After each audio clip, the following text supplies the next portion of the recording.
স্বার্থ ছাড়া এই পৃথিবীতে কেউ কাছে আসে না, বিনা স্বার্থে ভালোবাসে শুধুই আমার মা। 10 মাস 10 দিন গর্ভে ধারণ আর সারা জীবন কোলে পিঠে করে লালন।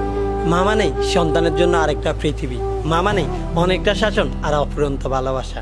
মায়েরা এমনই হয়, নিজে না খেয়ে সন্তানের জন্য রেখে দেয়, নিজের সুখ বিসর্জন দিয়ে সন্তানকে সুখী রাখার চেষ্টা করে।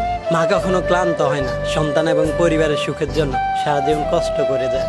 মায়েরা কখনো মূর্খ হয় না, লেখাপড়া না জানা মাটাও সন্তানের জন্য সবচাইতে বড় শিক্ষক।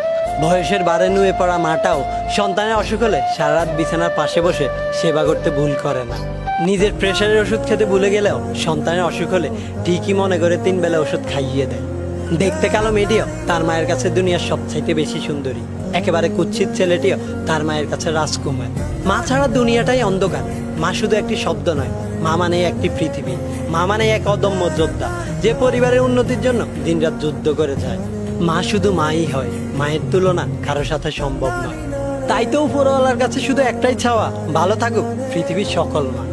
सुन मेरे खुदा मैं रहूं मैं चाहे ना, मेरी माँ का तू रखना ख्याल। मेरी माँ रहे सदा मेरी